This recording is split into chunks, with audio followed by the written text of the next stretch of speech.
Pues es un placer que me hayan invitado a esta serie de ponencias.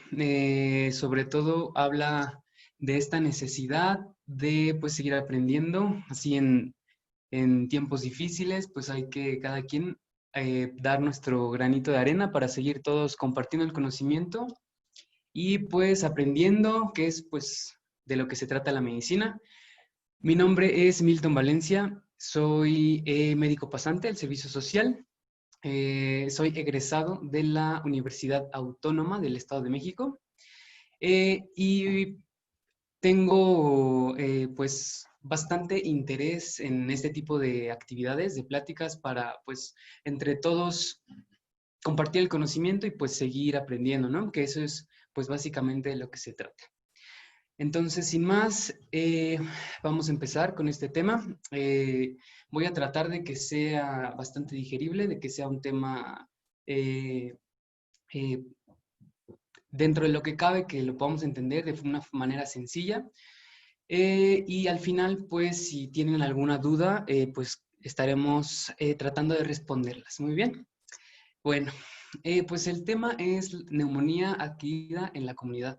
Neumonía es un tema pues bastante importante, sobre todo en el punto de vista de la salud pública, porque tiene una prevalencia muy alta, perdón, una incidencia muy alta, sobre todo en algunos periodos del año, ¿no? Sobre todo en las estaciones frías, y tiene una característica que debe de cambiar. Esta es que es mal diagnosticada Yo creo que tuvo un día de depresión nada más. Ah, eso no palabra, no para llamar la atención. maltratada. ¿De Héctor? ¿De todo? Sí, claro. Por ahí sí les puedo molestar tantito con sus micrófonos para evitar que tengamos interrupciones.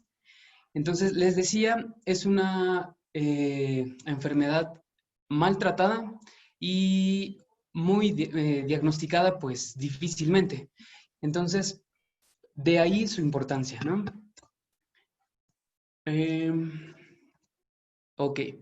Los objetivos de esta clase pues van a ser definirla claramente, o sea, dejarlo de ambigüedades, revisar un poco cuál es la patogenia de la fisiopatología, ¿no? De la neumonía, la epidemiología, estadísticas recientes pues en México, cuáles son sus etiologías, los factores de riesgo asociados, ¿no? A poder padecer este cuadro clínico, cómo se manifiesta en el paciente, y lo más importante es cómo nosotros lo vamos a diagnosticar, ¿no?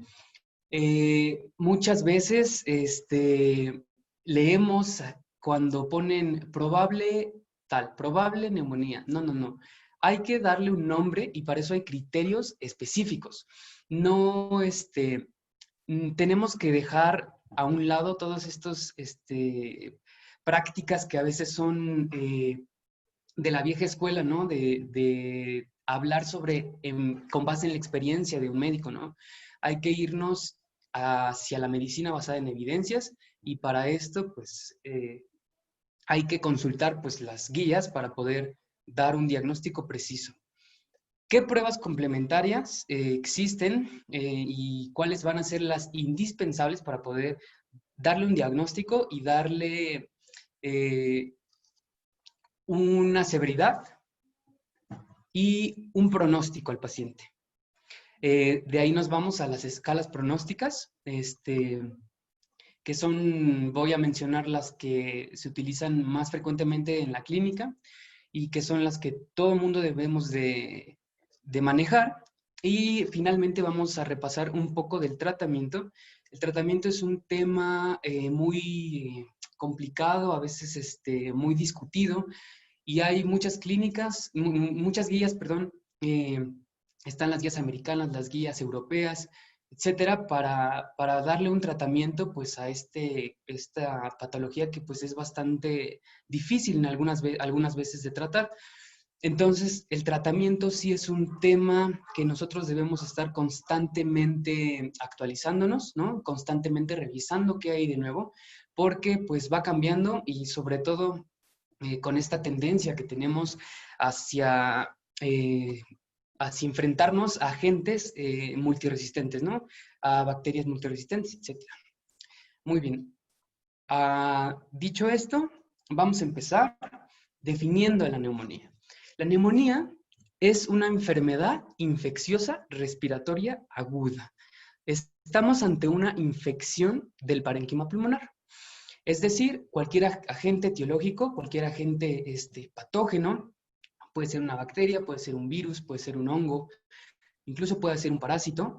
Cualquiera de estos agentes va a llegar al parénquima pulmonar, específicamente a los sacos alveolares, y va a desencadenar dentro del huésped una respuesta inflamatoria, ¿no? Propiamente, que va a ser lo que nosotros en la clínica vamos a notar, ¿no?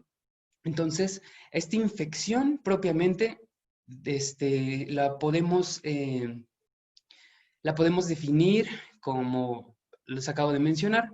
Pongo estas radiografías para denotar algo.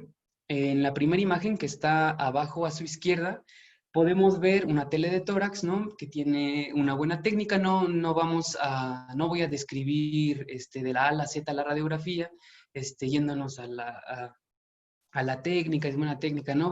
Voy a tratar de ser un poquito más concreto en decir solamente cuál es lo más característico de la radiografía para no perder mucho tiempo, ¿no? Entonces, en la primera radiografía vemos pues totalmente un patrón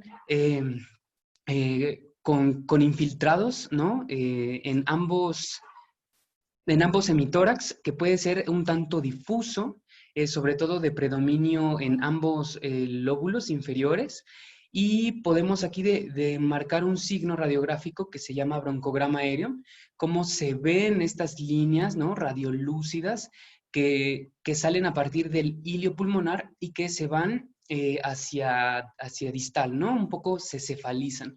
Este broncograma aéreo es un signo que podemos nosotros buscar siempre en las radiografías para comprobar un poco si estamos ante una consolidación pulmonar como tal, ¿no?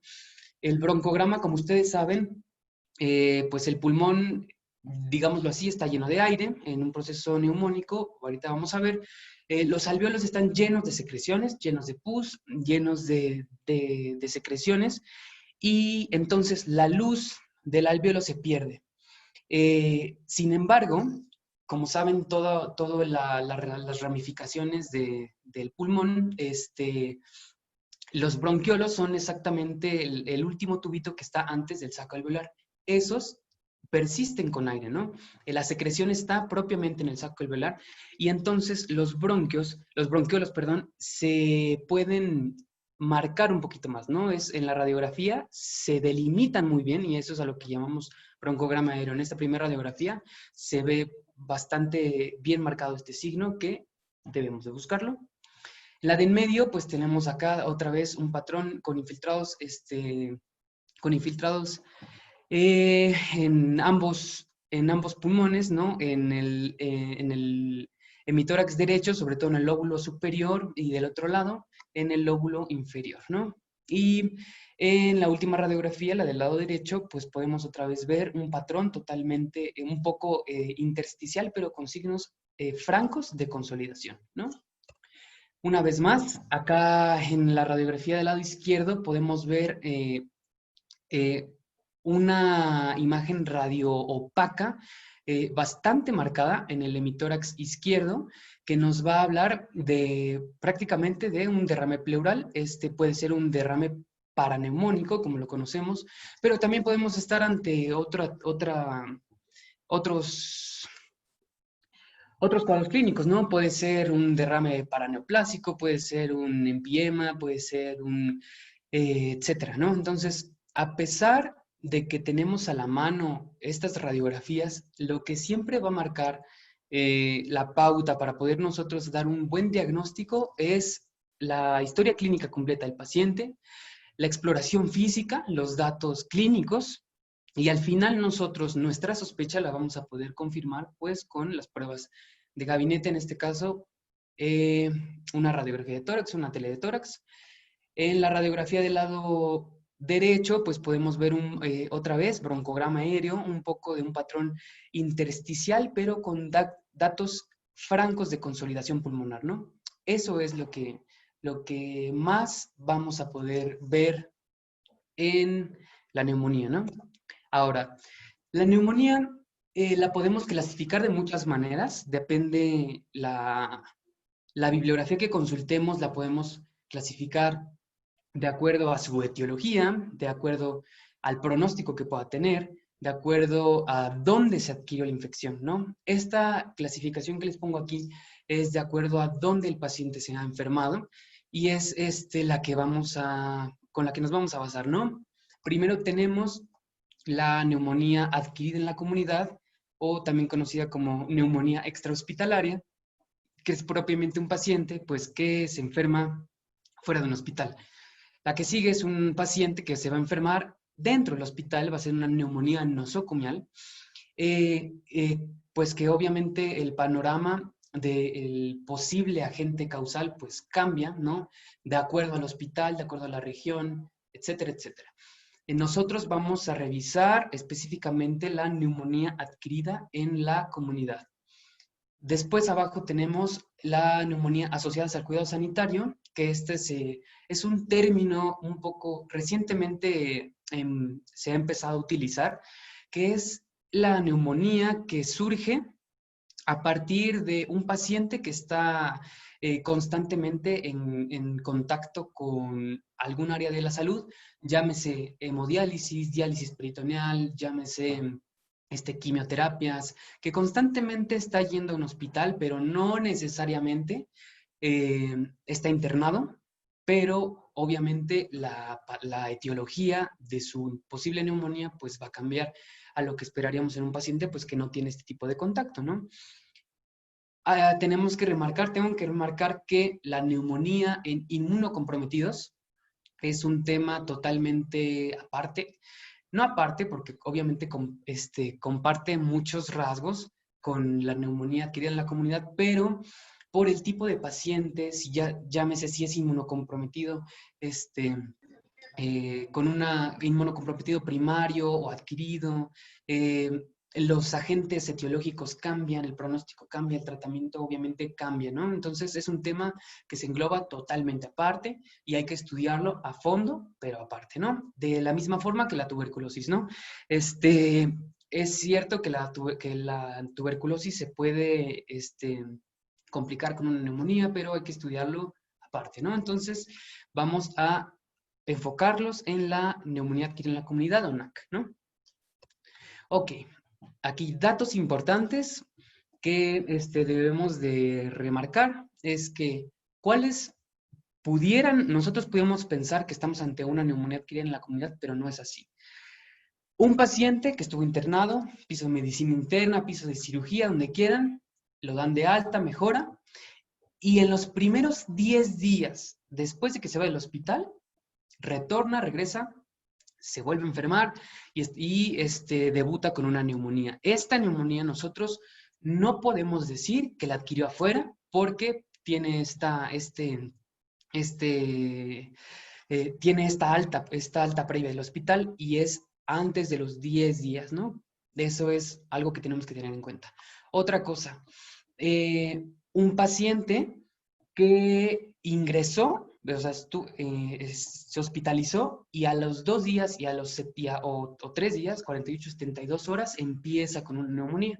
Esta tampoco va a ser una neumonía adquirida en la comunidad, es una neumonía nosocomial, ¿ok?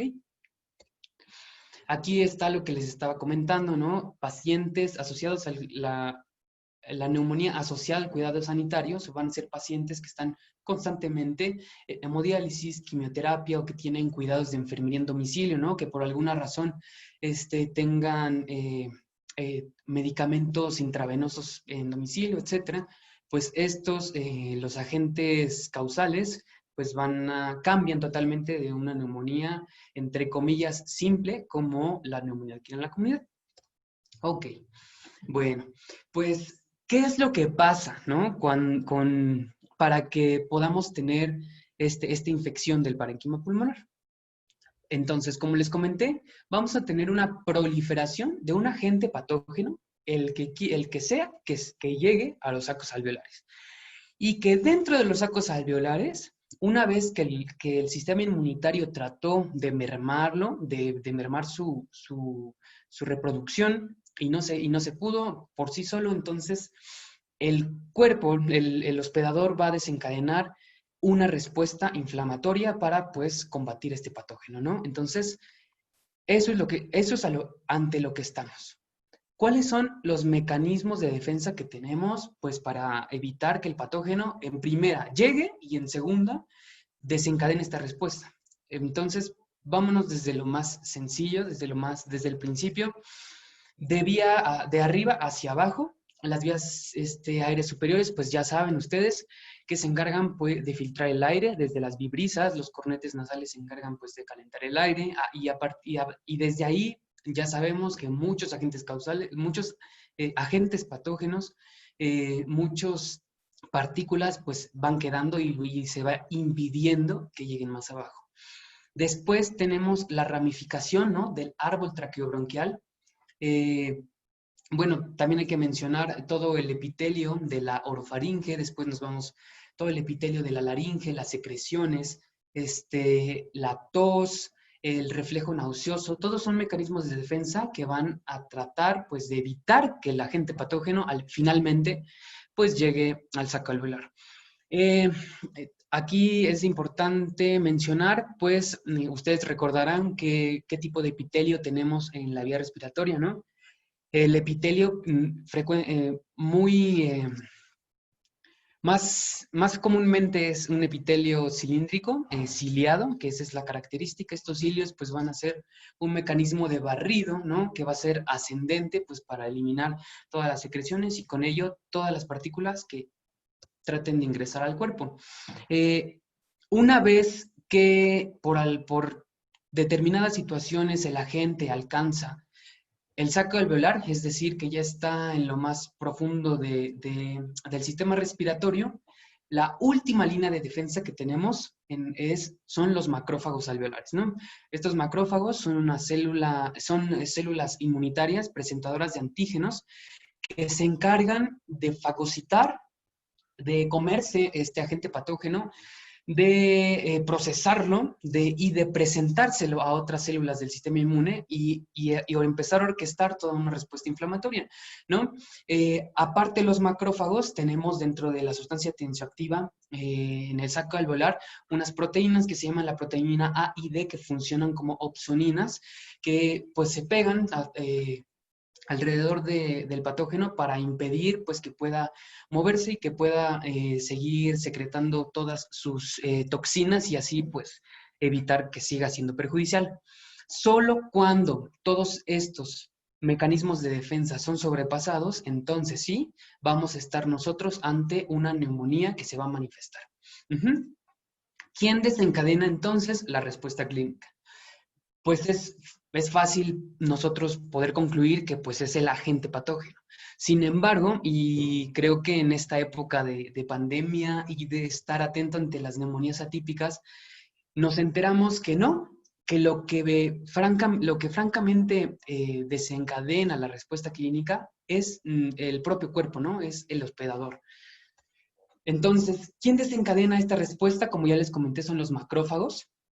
Estos macrófagos son un tipo de célula presentadora que se encarga de secretar diferentes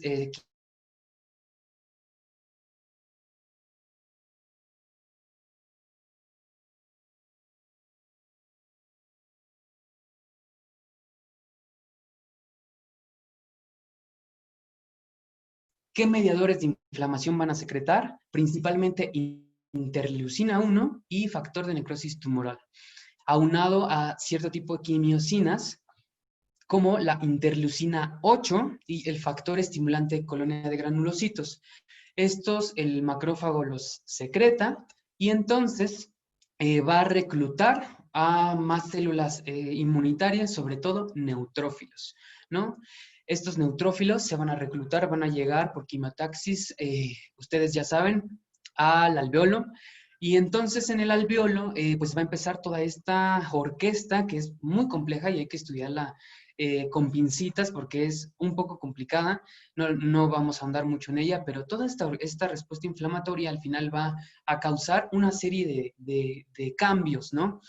Como el aumento de la permeabilidad vascular, sobre todo de la membrana alveolo-capilar, y esto va a empezar a hacer que vaya a empezar a fugarse líquido, inicialmente como un trasudado, pero conforme va avanzando la inflamación, los neutrófilos van a empezar a convertirlo en un exudado, ¿no? Rico en proteínas, rico en todo productos de un montón de lisis celular, ¿no?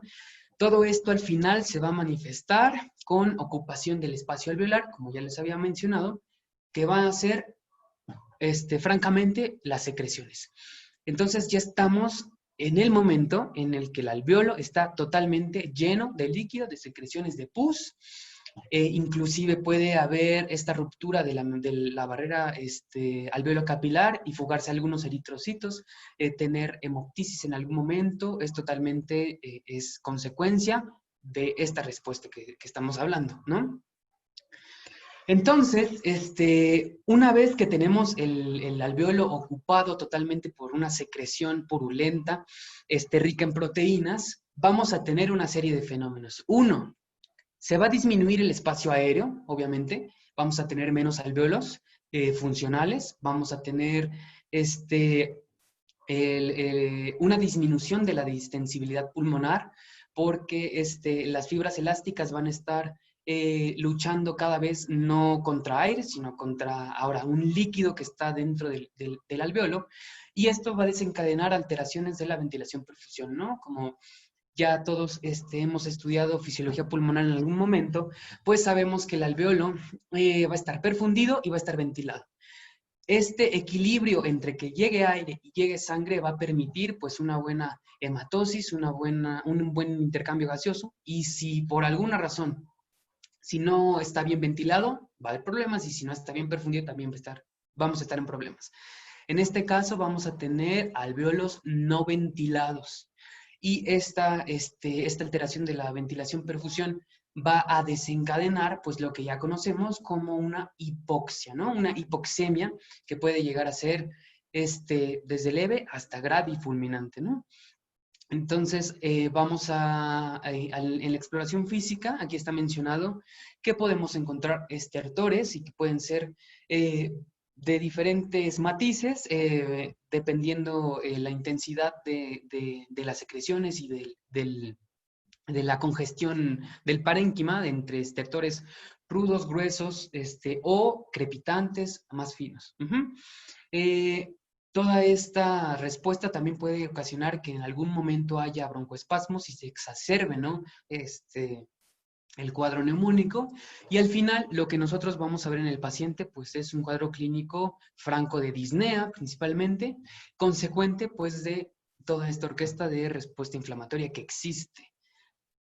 Aquí está el dibujito, ¿no? Que ya lo estuvieron analizando, cómo perdemos esta ventilación del alveolo y nos empezamos a meter en problemas. Ahora, ¿cuáles son los mecanismos a través de los cuales los agentes patógenos van a llegar al alveolo y van a desencadenar esta respuesta, ¿no? El más frecuente, y el que tenemos que quedarnos pensando, el más frecuente va a ser por la aspiración de contenido orofaríngeo. Como tal, nosotros sabemos que la orofaringe pues es un epitelio que está en constante renovación, en constante secreción y paso, ¿no? de saliva, alimentos, etcétera, y tenemos una galería inmensa de patógenos que conforman la microbiota normal. Pero si por alguna razón estos patógenos llegan a un territorio como el parénquima pulmonar, que se considera es un tejido estéril, entonces empiezan los problemas. En la microbiota normal, en la orofaringe, tenemos que recalcar que es normal encontrar Streptococcus pneumoniae, Streptococcus pyogenes, algunas especies de estafilococos, Neisseria, y en los surcos gingivales, sobre todo cuando hay pues mala bucal, etcétera, empiezan a proliferar otra serie de patógenos como anaerobios que en algún momento van a poder llegar de la orofaringe para abajo y desencadenar el problema. Entonces, la aspiración es el mecanismo más frecuente. ¿Cuándo, cómo y por qué, no? Se sabe que la mitad de los adultos sanos durante la noche producen microaspiraciones, ¿no? Es decir, que secreciones de la orofaringe se están desviando hacia la vía aérea intrínsecamente, ¿no? Solamente por estar respirando, y estos patógenos se pudieran movilizar. Tenemos que estar atentos que no a cualquiera nos va a pasar, ¿no? Obviamente, no todos tenemos factores de riesgo, ¿no? ¿Cuáles son estas comorbilidades que más se asocian a la microaspiración durante el sueño o en general a la microaspiración de secreciones orofaringeas? El alcoholismo, drogadicción, algún paciente que haya convulsionado, que ya padezca alguna epilepsia, algún tipo de epilepsia, alguien que haya tenido algún accidente cerebrovascular, un ictus. Aquí podemos ver una hemorragia subaracnoidea, pacientes que estén durante procedimientos quirúrgicos prolongados bajo anestesia general. Obviamente esto va a favorecer que haya más microaspiraciones o menos frecuentemente personas que tengan algún trastorno de la deglución. Todos ellos van a tener más probabilidad de que esos patógenos que están allá arriba lleguen al parénquima, ¿no? Pulmonar. Otros mecanismos, la inhalación, que ahorita es un mecanismo muy comentado, ¿no? Hay partículas que si miden, dependiendo de su peso y del ambiente, si sea ventilado o no, pueden permanecer suspendidas en el aire y en determinado momento nosotros inhalarlas, y como son tan pequeñas se pueden colar hasta el alveolo, ¿no? Deben de tener este tamaño, debe ser menos de 5 micras. ¿Y cuáles son los agentes causales que más se van a relacionar con el mecanismo de inhalación? El Mycoplasma pneumoniae, la Clamidophila pneumoniae, Coxiella burnetii o, en general, los virus. Sin fin de virus que los vamos a mencionar un poquito más adelante. Sincitial respiratorio, ahora SARS-CoV-2, etcétera, van a ser por este mecanismo que van a llegar a donde van a hacer daño. Otros mecanismos, la diseminación hematógena, sobre todo esta hay que sospechar el agente causal Staphylococcus aureus.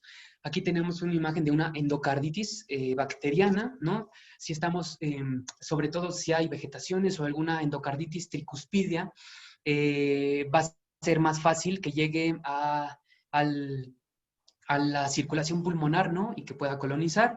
Y de la misma forma, pacientes hospitalizados de largo estancia hospitalaria que tengan algún catéter, algún acceso vascular central, un catéter venoso central, llámese yugular, subclavio, femoral, lo que ustedes quieran. Aquí tenemos un catéter Majorcar, un paciente con insuficiencia renal crónica.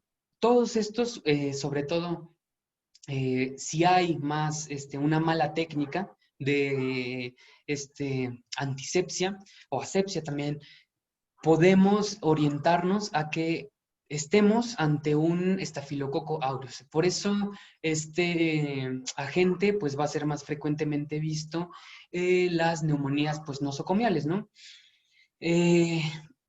Seguimos el mecanismo, una inoculación directa, ahí está la imagen, ¿no? Una intubación endotraqueal. Va a ser, pues obviamente, fácil que un agente como el estafilococo llegue a vía aérea inferior y pueda colonizar. Esta radiografía se las puse aquí porque cuando estemos ante este mecanismo de colonización, podemos tener formaciones de abscesos, incluso empiemas, que nos van a causar microorganismos como los anaerobios y también el Staph aureus. Ok. Bueno, una vez que ya sabemos a grosso modo, qué es lo que pasa para tener una infección en el parénquima pulmonar y que ya estamos ante un paciente que desencadenó una respuesta inflamatoria hacia este patógeno, vamos a sentarnos a ver qué es lo que pasa y cuál es su importancia, pues, epidemiológica. La neumonía adquirida en la comunidad de México se estima que puede haber entre 3 a 8 casos por cada 1,000 habitantes por año. Esta es una incidencia muy alta, considerable, sobre todo en gastos de salud. Entonces, se estima como una patología que repercute en, económicamente, un gasto a la salud bastante tremendo, ¿no? Porque son pacientes que se pueden complicar y que pueden gastar, pues, muchos recursos. Se dice que hasta el 40% de los casos pudieran requerir ingreso hospitalario. Ojo, no necesariamente hospitalización y no necesariamente unidad de cuidados intensivos, pero incluido ahí ingreso hospitalario en una sala de observación para empezar un tratamiento empírico intravenoso, que el paciente se estabilice, ¿no? Poderlo mejorar sus condiciones hemodinámicas y entonces poderlo seguir como un paciente ambulatorio. Hasta el 10% de las neumonías adquiridas en la comunidad pueden requerir algún tipo de cuidado intensivo, y la mortalidad, a pesar de que tenemos muchas herramientas para diagnosticarla oportunamente y para tratarla oportunamente, tenemos una tasa de mortalidad aún alta. Esto, pues, varía por zonas en México, pues, de regiones, ¿no? Sobre todo si estamos en una zona conurbada como la Ciudad de México o el Valle de México, el Valle de Toluca, o ciudades más grandes, Guadalajara, Monterrey, etcétera, que si estamos, pues, en zonas rurales, en un hospital general con carentes de recursos, la mortalidad se puede elevar muchísimo. Y podemos decir que también en muchos pacientes, menos del 1% de los pacientes que se van con tratamiento ambulatorio se complican y pueden fallecer. Entonces, que un paciente nos llegue, que lo diagnostiquemos con una neumonía que no requiere ingreso hospitalario, le demos tratamiento y se vaya a su casa, muy poco frecuentemente, o sea, muy poco probable, se puede complicar y puede llevar a una defunción. Esto quiere decir que las herramientas que nosotros tenemos para detectar esos pacientes son buenas si las sabemos utilizar. ¿Me explico? Entonces, estas herramientas que las vamos a mencionar aquí, las tenemos que traer en la bolsa y las tenemos que traer finitas para poder decidir bien si un paciente se queda o se va, ¿no? Porque a partir de eso, pues vamos a poderle dar un buen pronóstico a nuestros pacientes y sobre todo, pues, disminuir el consumo de muchos recursos humanos, hospitalarios, etc. Ok, bueno, hay muchísimos estudios en todos los países del mundo de diferentes modalidades, pero todos concluyen que aún en nuestra actualidad el agente causal más frecuente sigue siendo el neumococo, Streptococcus pneumoniae, en la mayoría de los estudios. Esto es lo que nos lanza.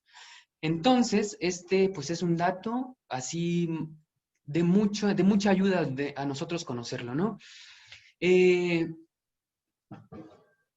Hasta el 50% de las neumonías, a pesar de hacérseles todos los exámenes que a ustedes se les ocurran, ¿no? Cultivo de esputo, tinción, tinción de Gram, tinciones especiales, hemocultivos, PCRs, todo, a pesar de todos los estudios de gabinete que tengamos, hasta el 50% de las neumonías vamos a mantenerlos con un agente causal indeterminado, ¿no? Es decir, que al final, pues no se supo cuál fue la causa cuál fue el agente, ¿no? Causal. Entonces, esto nos orienta hacia cómo nosotros vamos a dirigir nuestra conducta ante una neumonía, ¿no? Porque, o sea, ¿para qué lo vas a ingresar si tenemos estos datos epidemiológicos, ¿no? ¿Para qué vas a ingresar a todos cuando a pesar de que les hagamos todo, no vamos a saber si por algo nos sirve, ¿no? Como para tener la estadística un poquito mejor, el agente causal, pues el consumo de recursos, de tiempo, etcétera, y sobre todo en nuestro país, México, que tenemos muchas otras prioridades, pues no va a servir de nada que ingresemos a todos. Entonces, por eso tenemos que tener bien claros estos criterios de exclusión. Ahora, las bacterias, como ya hemos estado leyéndolas, son los agentes más frecuentemente detectados.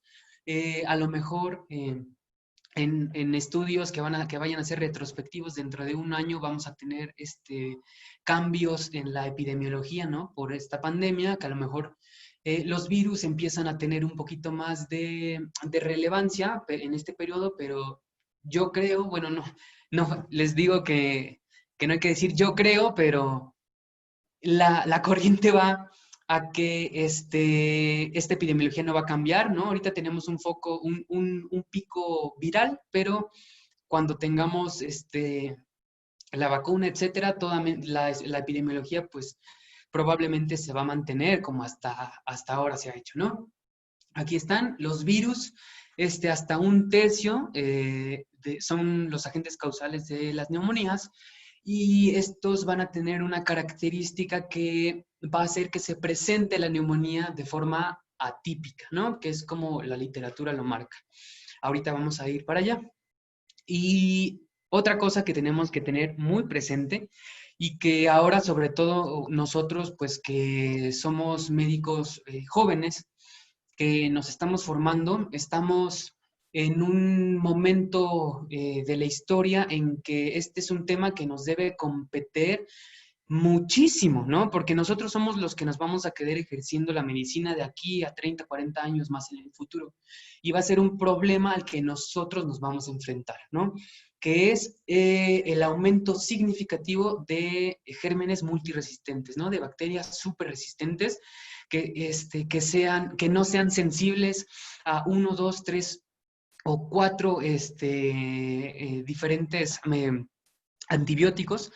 Y esto, ya lo sabemos, ¿no? Es consecuencia de un mal uso de los regímenes, perdón, de la antibioticoterapia, ¿no?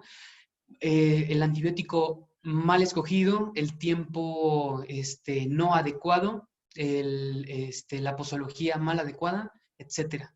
Todo esto ha hecho que su uso indiscriminado en los últimos por lo menos 20 años, del 2000 para acá, un aumento así estratosférico de agentes multiresistentes, que ahorita vamos a mencionar algunos, pero principalmente metilcilina resistentes, etcétera, ¿no?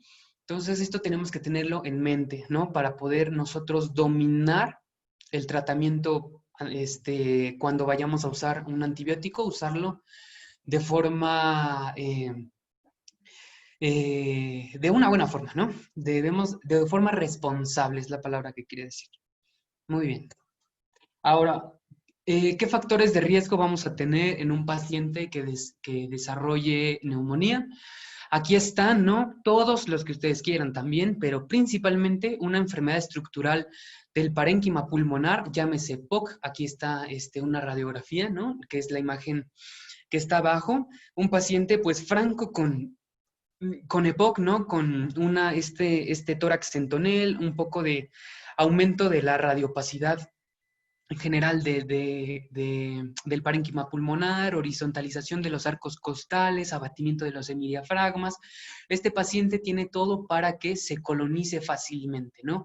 De la misma forma, bronquiectasias, acá está un ataque, un corte transversal donde se pueden ver las lesiones típicas. Pero podemos hablar lo que ustedes quieran, ¿no? Inmunodeficiencias congénitas o adquiridas, personas fumadoras, alcohólicas, ¿no? Que hayan tenido una infección de vías respiratorias reciente, personas con insuficiencia cardíaca, ¿no? Con terapia inmunosupresora, hepatopatías crónicas, ¿no? Neoplasias, exposición a bajas temperaturas, etcétera, etcétera, etcétera, ¿no? Yo también, se podría remarcar que también se habla de la diabetes siempre, de la hipertensión por el daño endotelial siempre, ¿no? Entonces, todos estos factores de riesgo es lo que nosotros debemos de buscar en el paciente intencionadamente, ¿no?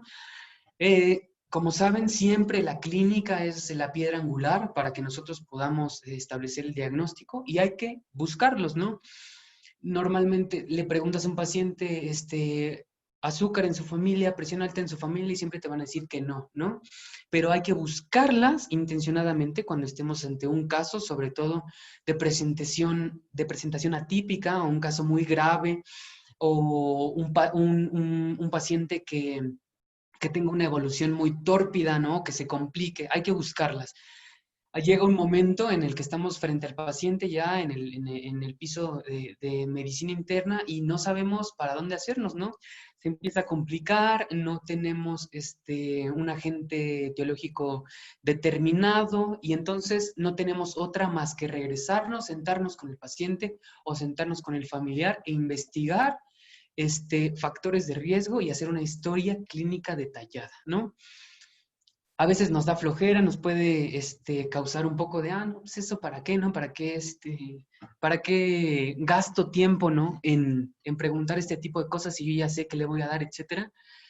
Créanme que siempre se necesita y si nosotros nos acostumbramos a ir a abordar un paciente de una forma sistematizada, en orden, desde la A hasta la Z, uno por uno, sin saltarnos ningún paso, vamos a poder integrar un diagnóstico mejor y vamos a darle un tratamiento mejor a nuestro paciente y pues vamos a poder hacer que su patología pues se desenlace de una buena forma, ¿no? Entonces, yo creo que sí es es un hábito que todos nos debemos hacer, ser sistemáticos, ¿no? Ser sistematizados, tener en orden qué preguntas le vamos a hacer, en qué momentos se las vamos a hacer, siempre, siempre sistemáticos para evitar que se nos vaya algo y pues perder tiempo valioso que pues en algún momento. Ok, más factores epidemiológicos. Estas preguntas a veces, que las hacen preguntas tipo test, así en un examen de opción múltiple, que te dicen, por ejemplo, aquí en la tabla nos vamos a ver que tenemos del lado izquierdo, si estamos enfrente de la pantalla, ¿no? Factor, y enfrente vamos a tener los patógenos posibles. Entonces, si estamos ante un alcohólico, estafilococo pneumoniae. Si estamos ante un epocoso, o un fumador crónico, Haemophilus influenza puede ser. Si estamos ante un paciente con una neumopatía estructural como bronquiectasia, Pseudomonas aeruginosa, ¿no? Así, etcétera, etcétera. Aquí me causa un poquito de curiosidad ver que, por ejemplo, le podemos preguntar al paciente si trabaja en un hotel, ¿no? Y si trabaja en un hotel, ¿tiene relevancia epidemiológica? Sí. Acá está, ¿no? Se relaciona más frecuentemente con Legionela. Ha viajado en un crucero en las últimas 2 semanas, se fue al Caribe, se fue al Polo Norte, donde ustedes quieran. Ha viajado en crucero, sí, y regresa con una neumonía, hay que pensar en Legionela. Que tiene una diario, cuida pájaros, a clamidofilia, vamos a pensar, ¿no? Que trabaja con conejos, francesela, ¿sí? Etcétera, etcétera. Estos son como datos así un poco, ¿no? Que no nos los sabemos todos, que no los tenemos siempre a la mano, pero sí hay que por lo menos memorizar uno que otro o tenerlos para poder nosotros ir a esta tabla y poderla consultar en algún momento, ¿no? Entonces, esto sí son los datos que nos da el Harrison y que a lo mejor en el ENARM puedan preguntar uno que otro. Aquí están y hay que tenerlos en mente. Esta es otra tabla que creo que se ve un poquito mejor. Pero esta, si vemos así un poquito general, me parece que se ve más cuando hay neumococo, neumococo, neumococo, neumococo, como que se ve mejor. Que sigue siendo el agente causal eh, más frecuentemente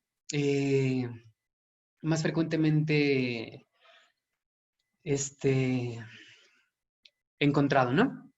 Muy bien. Ahora, pues ya tenemos un panorama mucho mejor de lo que es la neumonía, pero ahora, después de ver los factores de riesgo, ¿qué es lo que nosotros intencionadamente hay que buscar en el paciente? Bueno, pues es un cuadro clínico de muchísimos matices, del blanco hasta el negro. Una variante desde poco activa hasta una variante totalmente fulminante, perdón. Puede ir desde lo leve hasta lo letal y es muy variable de acuerdo al paciente y hay que individualizarlos para ver cuál es el pronóstico y cuál es pues su posible desenlace. ¿Cuáles son las manifestaciones que más frecuentemente vamos a buscar en el paciente o que el paciente nos va a referir? Pues va a ser fiebre, dificultad respiratoria, disnea.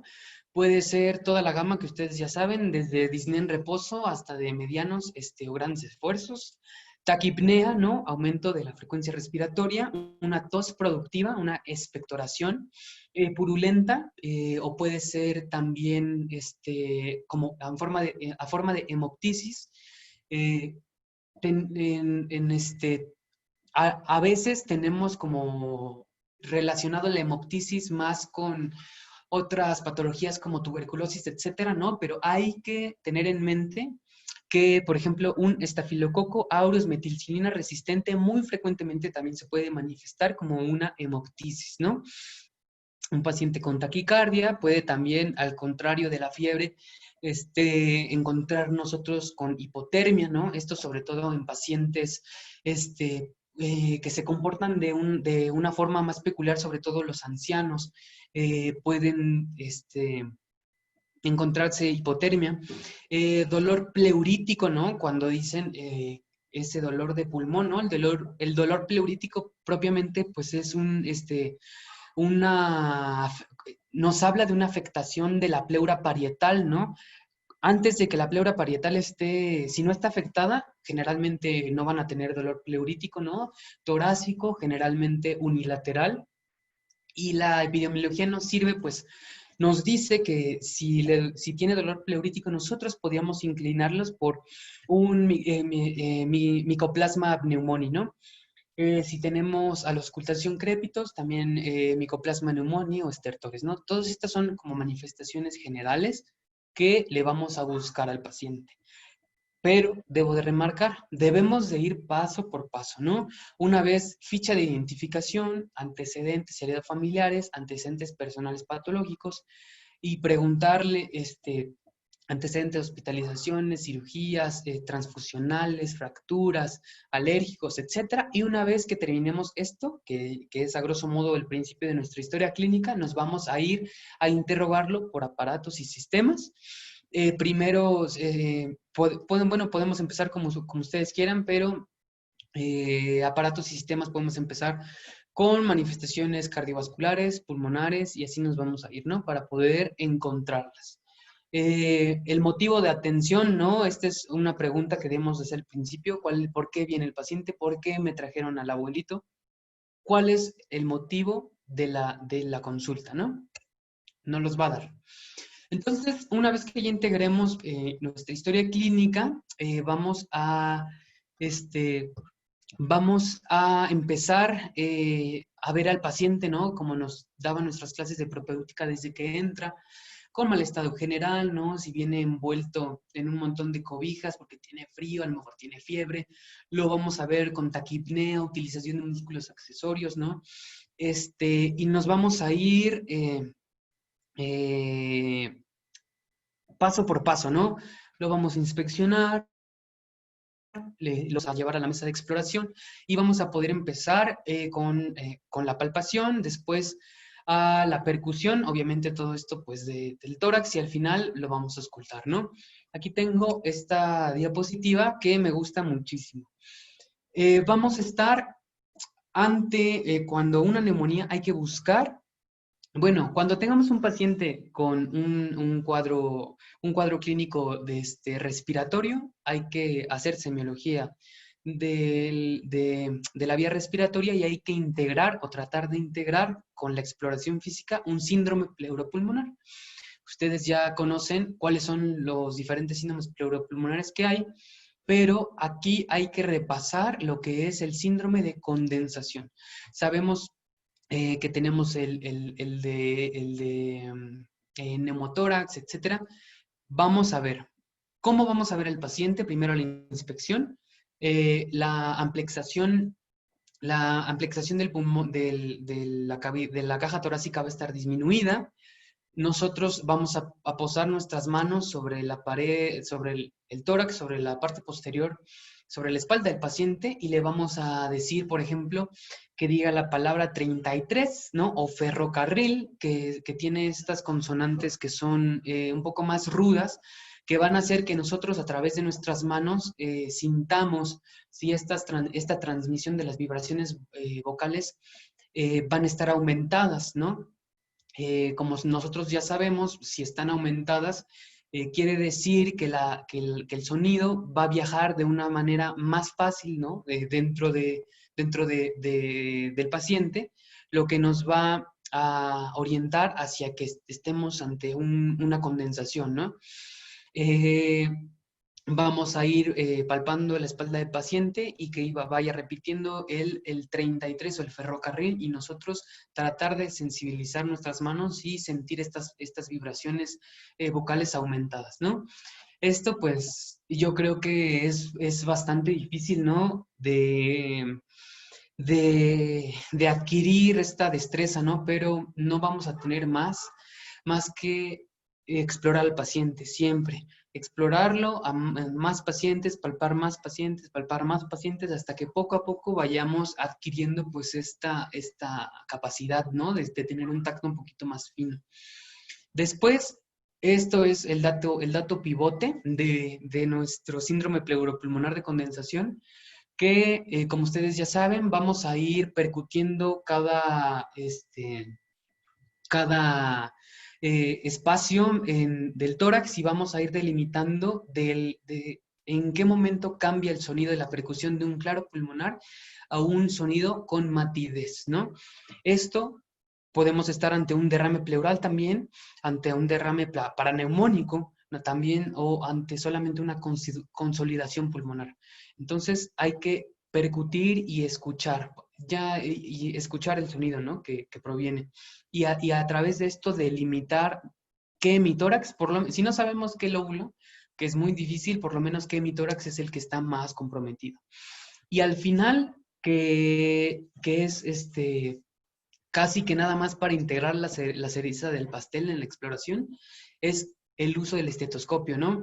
A veces por prisa o a veces por pura inercia, por pura imitación, lo primero que hacemos es tener el estetoscopio aquí colgado y no sabemos qué hacer más que pues nos gana el nervio, nos gana la ansiedad, lo que sea, y nos ponemos el estetoscopio y empezamos a auscultar, ¿no?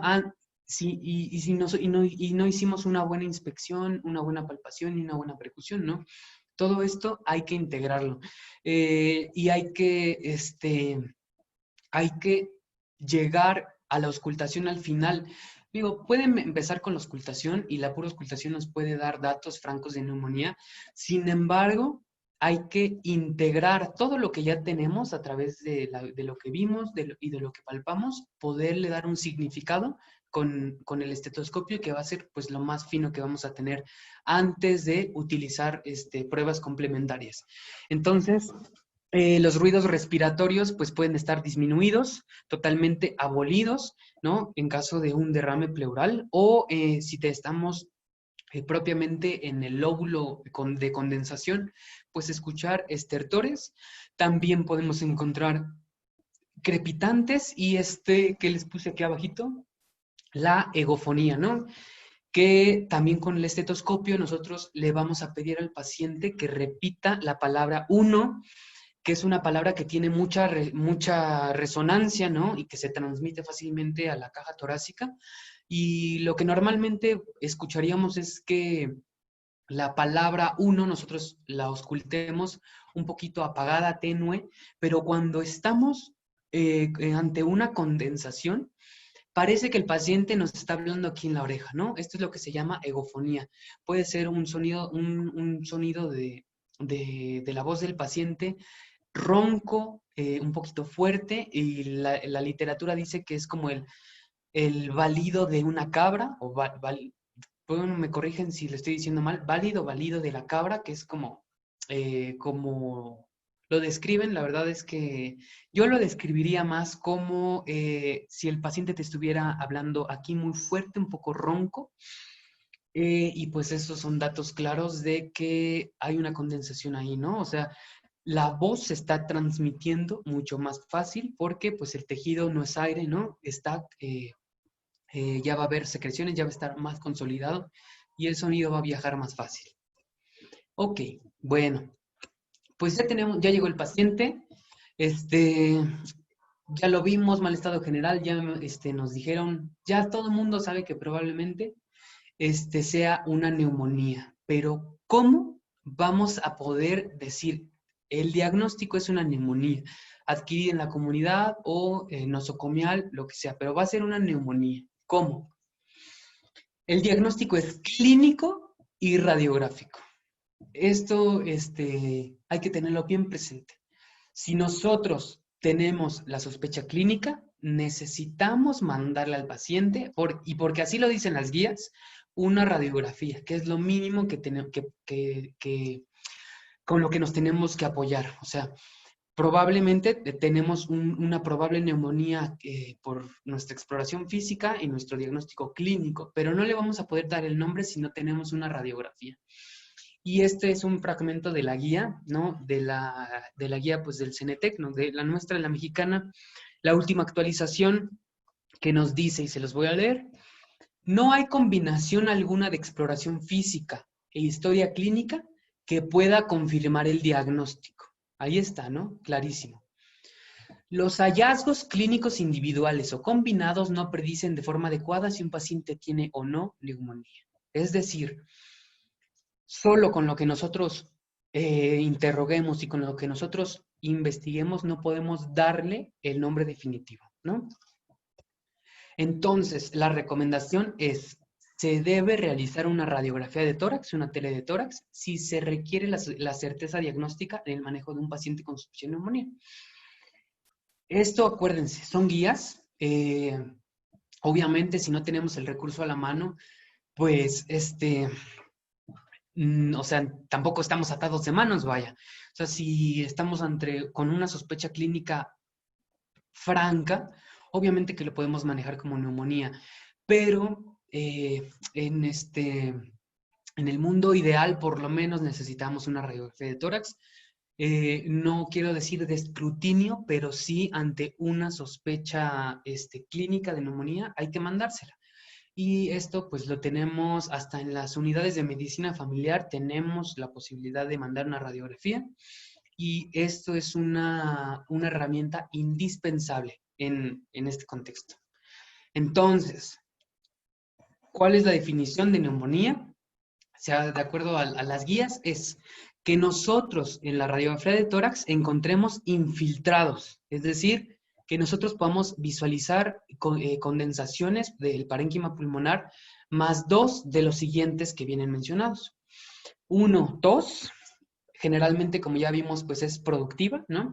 Esputo, ¿no? Que son estas secreciones. Aquí, no lo puse, pero también puede ser hemoptisis. Obviamente, si un paciente tiene hemoptisis, más seguramente va a tener producción expectorante, ¿no? Fiebre en una sola determinación mayor de 38, porque en otros contextos podemos decir que una fiebre que en una temperatura mayor de 38, en una sola determinación, no la consideramos fiebre, ¿no? Tendría que ser mayor de 38.3 en una sola determinación, o mayor de 38 en un cierto periodo de tiempo, ¿no? Para la neumonía no es necesario. Con que tenga mayor de 38 lo vamos a considerar fiebre.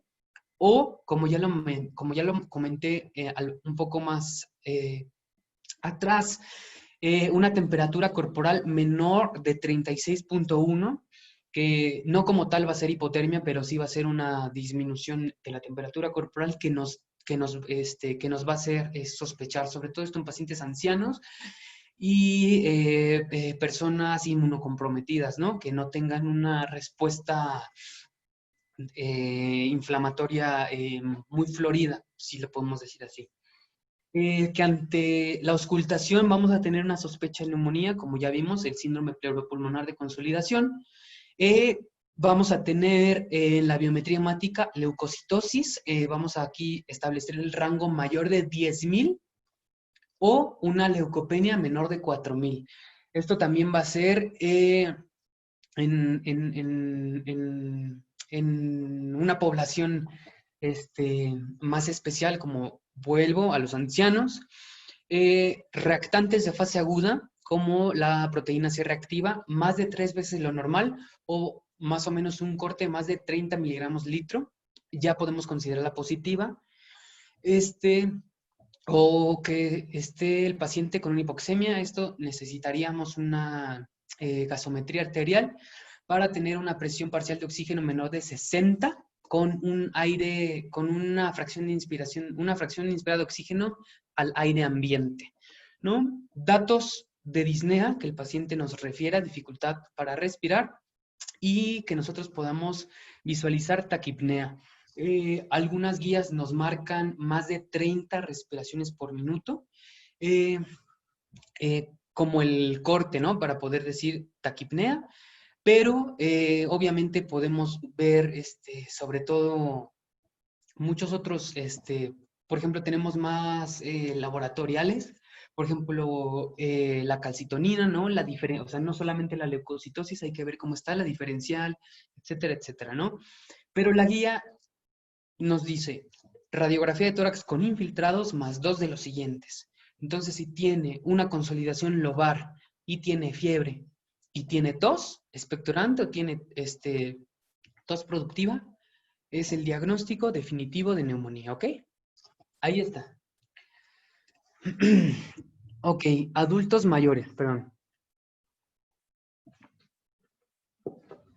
Bueno, un grupo etario que hay que remarcar y que se manifiesta pues de una manera no común son los adultos mayores, pues como ya sabemos, el proceso de envejecimiento pues va a impedir, ¿no? que desencadenen una respuesta, un cuadro clínico mucho más florido. Van a tener pues menos tos, a lo mejor no desencadenan fiebre, ¿no? Tiendan más hacia la hipotermia, que no tengan expectoración, ¿no?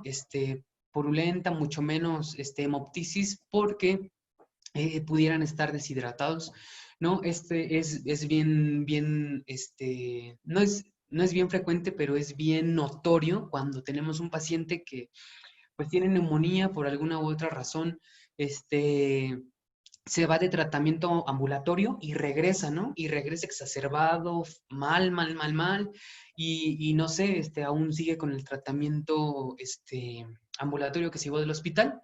Le tomamos la placa y qué sorpresa, no tenemos condensaciones, ¿no? ¿Y por qué no? Pues empezamos el manejo, las medidas generales, ¿no? Oxigenoterapia, terapia con fluidos, y en unas 2 horas se empieza a llenar de congestión y empieza a expectorar y empieza a echar flemas por todos lados, ¿no? Pues un paciente que se deshidrató y propiamente no manifestaba clínica de expectoración, pero era pues consecuente a la deshidratación que traía, ¿no? O pues no leucocitosis, ¿no? Ahí está. Entonces, aquí como datos, tener una historia clínica, ¿no? Bien hecha, sistematizada, más una exploración física que un médico ya de base experimentado ahí en el hospital, que esté comprometido y que haga una buena exploración física. Aún así, la sensibilidad es bajísima y la especificidad es un poco más baja para poder diagnosticar la neumonía, ¿no? Si a esto, que está bien hecho, le agregamos una radiografía de tórax simple, con eso nuestra sensibilidad casi llega al 100%, ¿no? 93.1%. Entonces, esto es lo que nos dice la evidencia. Y es por esto que para poder decir que estamos ante una neumonía necesitamos la radiografía, ¿no? Entonces, es lo que nos dice la evidencia. Ok. Pues sí, ¿cuáles son nuestros diagnósticos diferenciales? Pues tenemos la sospecha, ¿no? Pero tenemos que pensar en mil y un variantes, ¿no? Podemos estar ante una exacerbación de POC, ante un paciente que se descompensó de su insuficiencia cardíaca, que tuvo un embolismo pulmonar, que está teniendo un cuadro como de neumonitis por radiación, etcétera, etcétera. Los diagnósticos diferenciales, los que ustedes quieran, ¿no? Y siempre hay que delimitar bien a nuestro paciente, individualizarlo, quiero decir. Porque sí, a lo mejor es francamente una neumonía, pero el paciente también es diabético, también es hipertenso, o también tiene POC, o también tiene artritis reumatoide, mil y un posibilidades, y no podemos dejar a un lado todas las demás patologías de base, ¿no? Porque si no hacemos un tratamiento global, pues el paciente, muy poco probable, pueda mejorar. A pesar de que le estemos dando el mejor tratamiento antibiótico, pues simplemente que no mejore, ¿no? Podemos encontrar en la literatura esta distinción entre una neumonía típica y una neumonía atípica. Para distinguirlo, pues la típica pues, es más frecuentemente por bacterias, la típica por virus. La típica es súbita, ¿no? Con un cuadro clínico un poco más florido. En la radiografía de tórax vamos a tener unas condensaciones globales, un solo pulmón, etc. Y pues el tratamiento va a ser oral y, bueno, con antibióticos oral más frecuentemente, y su evolución va a ser generalmente buena. Y la típica, que es ante un agente causal más frecuente, un virus. Ahora pues sabemos, SARS-CoV-2 ya entró aquí de manera abrupta, ¿no? Que tiene un comienzo un poco más lento, un poco más gradual. O sea, el paciente no evoluciona tan rápido, así tan tórpido, pero poco a poco, pues puede irse complicando, ¿no?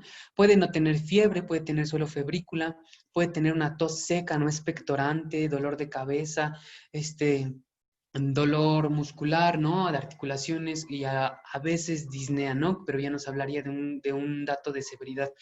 Esta neumonía en la radiografía, pues lo vamos a encontrar más frecuentemente como un patrón intersticial, ¿no? Con una inflamación intersticial, no propiamente de secreción bronquial, con imágenes en vidrio esmerilado. Esto en la radiografía, también en la TAC se describe así, y el tratamiento es mucho más difícil, ¿no? Generalmente unidad de cuidados intensivos, y su evolución, pues, tiene una mortalidad un poco mayor, ¿no? Esto solamente lo pongo aquí así para tenerlo en mente, ¿no? Porque ahora se habla mucho de neumonía atípica, pero la verdad es que puede ser una neumonía adquirida en la comunidad con una evolución de esta manera, ¿no? O sea, gradual, progresiva y que se puede complicar. Y del otro lado tenemos a la típica, que es como ya lo comentamos, ¿no? De repente, mal estado general, etcétera, etcétera, ¿no? Pero solamente lo pongo así como para mencionarlo. Entonces vamos a tener distinciones, ¿no? Podemos definir una neumonía lobar o alveolar cuando estén afectados los alvéolos llenos de exudados, y los bronquiolos, que es la parte terminal de la vía aérea, van a estar respetados, como ya les hablé al principio. Se va a delimitar el broncograma aéreo, y esto va a ser típica de una neumonía por neumococo, neumonía neumocócica. Y también otros signos como una cisuritis, abombamiento o reforzamiento de las cisuras, se pueden ver en la radiografía de tórax. Una bronconeumonía cuando los bronquiolos y los alvéolos estén afectados, y aquí se va a perder pues este signo de broncograma aéreo, porque los bronquiolos ya van a estar también ocupados por secreción, o van a estar inflamados propiamente, que el aire que se refuerza, ¿no? En la radiografía y que se ve, pues ya no se va a ver. Y esto va a ser más frecuente en los gram negativos, en el Staph aureus. Una neumonía intersticial, como ya lo comentamos, se respeta la luz alveolar y los bronquiolos y está afectado el intersticio de manera global. Y estos van a ser los gérmenes atípicos, más frecuentemente virus, ¿no? Influenza, citomegalovirus, SARS-CoV-2, algunos otros agentes como Clamidophila psittaci, Coxiella, Mycoplasma pneumoniae, Pneumocystis jirovecii, etcétera, etcétera. Y vamos a tener una neumonía necrotizante o con abscesos pulmonares, pues cuando haya datos pues, de necrosis del parénquima pulmonar, que vamos a tener unas zonas radiolúcidas, al final alrededor de un aro radioopaco, ¿no? Y se pueden describir cavidades grandes si son mayor de 2 centímetros, ¿no? La teletórax, que va a ser igual, pues, a posiblemente un absceso o múltiples cavitaciones pequeñas, ¿no? Estas son algunas distinciones que tenemos que tener en mente para saber cómo es la manifestación de la neumonía y nosotros inferir cuál es el agente causal más probable. Ahora, también esto lo mencionan mucho en la bibliografía más clásica, digámoslo así. Los patrones radiográficos nos mencionan, por ejemplo, si tenemos una tele de tórax y una condensación de un lóbulo superior, probablemente sea Klebsiella. Si tenemos una tele de tórax, si tenemos una condensación de un lóbulo inferior unilateral, como aquí lo podemos ver, vamos a estar posiblemente ante un neumococo. Si tenemos ahora un reforzamiento periliar, ¿no? De condensación periliar, posiblemente podemos pensar en un Mycoplasma pneumoniae. Y si tenemos una neumonía multilobular, con múltiples exudados arriba abajo, algodonosos, etcétera, podemos sospechar de un patógeno como el Staphylococcus aureus, sobre todo en el contexto intrahospitalario, y también cuando nos enfrentemos ante un pioneumotórax o un empiema, ¿no? Como está acá la radiografía que demuestra pues que ahí posiblemente primero hubo aire, ¿no? En el espacio parietal, pleural, y por el proceso neumónico se empieza a llenar pues de secreción purulenta. Y un patrón intersticial así difuso, ahí también con broncograma aéreo, con cefalización, un poco de flujo. Ese nos va a hablar de un patrón intersticial y posiblemente vamos a sospechar virus respiratorios, como lo estamos viendo pues en la actualidad, ¿no? Como el SARS-CoV-2, ¿no? Esa radiografía, pues se ve un patrón intersticial franco. Ahora, a pesar de que ya la literatura nos dice que podemos inferir estos posibles agentes etiológicos, ¿qué nos dice la evidencia? La evidencia dice que, a pesar de que se realice una radiografía de tórax en un paciente, no hay patrón radiológico exclusivo para cada microorganismo. Es decir, que cualquier microorganismo nos puede dar cualquier patrón. Se puede inferir, sí, pero no podemos solamente con una radiografía nosotros establecer el diagnóstico de cuál es el agente causal. Y esta es la recomendación de la guía, ¿no? Dice que si se realiza una radiografía de tórax, se debe de tomar en cuenta que esta no permite establecer un diagnóstico etiológico, ya que no hay un patrón radiológico exclusivo para cada microorganismo. Entonces, pues sí, debemos de conocerlo, pero no podemos afirmar ningún agente etiológico solamente con la visualización de una radiografía, ¿no? Obviamente sí lo vamos a poder inferir.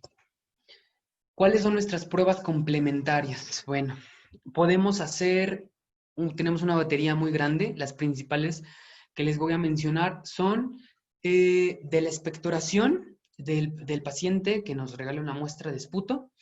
Le vamos a mandar tinción de Gram y lo vamos a mandar a cultivar, ¿no? Esto, pues, para poder en un momento cambiar el régimen del tratamiento, pero pues no nos va a ayudar al inicio de poder empezar el tratamiento, ¿no? Lo tenemos que hacer, sí, sobre todo para llevar un control, ¿no? De cuáles son los agentes patógenos más frecuentes que vamos a tener en nuestro hospital, ¿no? Entonces, esto pues tiene algunas limitantes como el paciente a lo mejor no nos puede dar una muestra, sobre todo pues si es un paciente mayor o si es un paciente que no coopera o que tiene una disminución del estado de conciencia, etcétera, etcétera. Aquí nos dice que para que sea una muestra fiable va a tener que tener, necesita tener más de 25 neutrófilos por campo y más de 10 células epiteliales por campo. Esto pues ya en el laboratorio se verifica que es una muestra pues que se pueda, que sirva, ¿no? Y esto, miren, aquí está, es positivo en menos del 50% de los casos. A pesar de que la gente esté ahí, muy pocas veces se puede aislar, muy pocas veces se puede teñir, ¿no? Y por eso de ahí sus mayores limitantes. Se tiene que dar la muestra del esputo antes de empezar la antibiótico-terapia, ¿no? Eso es obvio, pero a veces se nos pasa, ¿no? A veces ya se le empezó el tratamiento en urgencias, ¿no? Lleva 3 días en sala de observación en urgencias y luego sube a medicina interna y cuando está en medicina interna le piden el cultivo del esputo, pues ya no va a salir, muy probablemente ya no va a salir nada porque pues ya tiene un régimen intravenoso de antibiótico atrás, ¿no? Desde arriba. Entonces, es una limitante que muy frecuentemente la vemos.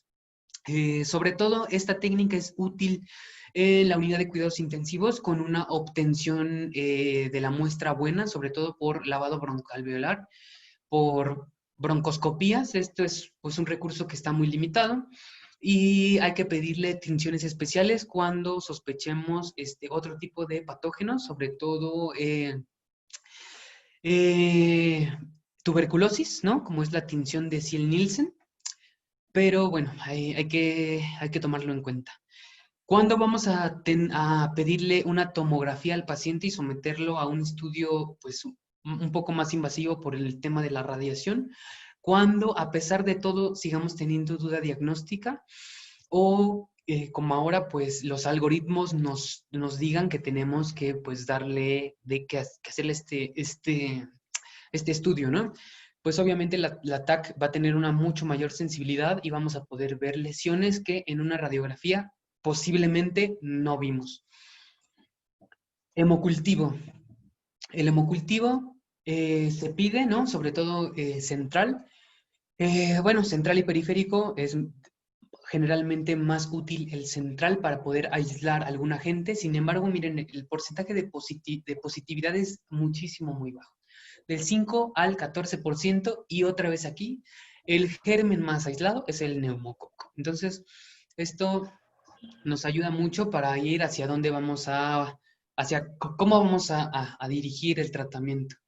Entonces, es por eso que se cuestiona un poco su utilidad y sí es de utilidad sobre todo en pacientes complicados con neutropenia, ¿no? Estos pacientes, pues con neutropenia van a tener muchísimas comorbilidades y pues generalmente son pacientes que necesitan un esfuerzo multidisciplinario, ¿no? Necesitan a veces, pues, presentarse, ¿no? El paciente, como el paciente difícil del piso, ¿no? Para ver cuál es la mejor estrategia que le vamos a brindar al paciente. También en la literatura se hablan sobre pruebas urinarias que detectan anticuerpos contra ciertos antígenos, sobre todo se habla de una prueba de Legionella. La verdad es que su utilidad no se ha establecido como tal, a lo mejor para hacer investigación se utiliza, pero en la clínica, en la práctica diaria no se recomienda su uso. La reacción en cadena de la polimerasa, esto, como ya lo sabemos, la muestra se obtiene de epitelio. Se trata de delimitar ADN o ARN viral. Entonces, es por eso que es el gold estándar para el diagnóstico de este tipo de neumonías. ¿Y qué es lo que vamos a tener más a la mano? Pues van a ser, pues, pruebas de sangre, como los reactantes de fase aguda. Ya hablamos sobre la leucocitosis, la diferencial de la leucocitosis también ya la comentamos, ¿no? Si está hacia la izquierda, neutrofilia, o hacia la linfocitosis, etc. Tenemos otras herramientas como la proteína C reactiva, que esta sí es de utilidad para investigar la gravedad y la mortalidad a 30 días de los pacientes, con un corte, como vimos al principio, mayor de 30 microgramos litro, vamos a considerarla positiva, y una perla que casi no se menciona es la procalcitonina. La procalcitonina la podemos pedir en algún momento cuando tenemos un foco infeccioso de origen desconocido y que no sabemos de dónde está mal el paciente. Podemos confirmar que tiene un foco infeccioso de origen bacteriano con la procalcitonina cuando ésta se eleva. Y es pues útil, ¿no? Es una prueba que es bastante útil para discernir, ¿no? En algunos casos. Bueno, pues lo que les comentaba, ¿cómo vamos a decidir si el paciente se queda o se va? Si lo ingresamos o lo dejamos ir. Para esto tenemos dos herramientas que debemos de dominar y debemos de traerlas en la bolsa siempre, que es el CURB 65 y el Pneumonia Severity Index, o PSI, ¿no? Vamos a empezar con el CURB 65. Este es un acrónimo que nos habla sobre la sed de confusión o un deterioro del estado de conciencia del paciente. Si el paciente está con confusión, le vamos a dar un punto. Después, nitrógeno ureico en sangre. Si está alta o si tiene más de 19 miligramos litro, vamos a considerarlo positivo y le vamos a dar un punto. Si el paciente tiene más de 30 respiraciones por minuto, otro punto. Si el paciente está ya con una hemodinamia afectada, ¿no? Comprometida, como una presión arterial sistólica menor de 90 o una diastólica menor de 60, que podemos inferir que hay compromiso hemodinámico, le vamos a dar otro punto. Y si el paciente tiene más de 65 años, otro punto. Este es un acrónimo bien facilísimo, CURB 65. Y nosotros, al darle tan solamente esta puntuación, podemos decidir si el paciente se queda o se va. Entonces se recomienda, si el paciente es 0 en todas, vamos a considerarlo de bajo riesgo y vamos a poderle dar un tratamiento ambulatorio, y a veces también al paciente con solamente un punto. Vamos a poder decidir no ingresarlo a una sala de urgencias o una sala de observación. Ahora, que si tiene ya 2 puntos, 2, 3 o 4, nos va a ir hablando que el paciente pues está más grave y necesita ingresarse. Así de simple. Le sacamos el CURB 65 más 2 puntos o más. Entonces, aquí pues se evalúa si tiene un CURB 65 de 2, una estancia intrahospitalaria posiblemente corta y un tratamiento posiblemente ambulatorio. Pero si ya tenemos 3, 4 o 5, estamos ante un cuadro clínico grave y el paciente se va a quedar, y vamos a empezar con medidas generales y tratamiento empírico. Entonces, esta herramienta ha mejorado ha demostrado que se mejora el apego a las guías de tratamiento y ha disminuido mucho el uso indiscriminado de antibióticos, ¿no? Sobre todo antibióticos de amplio espectro. Entonces, esta herramienta sí la tenemos que súper dominar. El CURB 65. Luego tenemos uno que es abreviado sin el BUN, que nada más es CRB 65, y también le vamos a dar 1 a 4 puntos. y esto nos va a predecir la mortalidad del paciente. Solamente con un punto, una mortalidad del 6.8%, así hasta ver si tiene 4 puntos, pues prácticamente la mortalidad es más del 50%, el 66%. Entonces, son cuadros clínicos que muy frecuentemente se complican y necesitan atención en una unidad de cuidados intensivos y con un equipo médico multidisciplinario, ¿no? Son pacientes bien, bien difíciles. Y ahora tenemos el índice de severidad de la neumonía, que se abrevia como C por sus siglas en inglés. Y es una puntuación que también nos va a valorar la mortalidad, pero también nos va a ayudar a decidir si el paciente se queda o se va a su casa con tratamiento ambulatorio. Es una puntuación mucho más extensa, ¿no? Que se le da aquí, a esto hay pues que irlo haciendo poco a poco, se necesita mucho más tiempo, vamos a necesitar química sanguínea, biometría hemática, prueba de gases arteriales, etcétera, para poder, una radiografía de tórax. Entonces es algo que ya se va a hacer más detenidamente, pero pues obviamente que sí se utiliza. Estos son todos los valores y se le va a ir sumando la puntuación a dividir a los pacientes en 5 clases, del 1 al 5, de acuerdo a la puntuación, ¿no?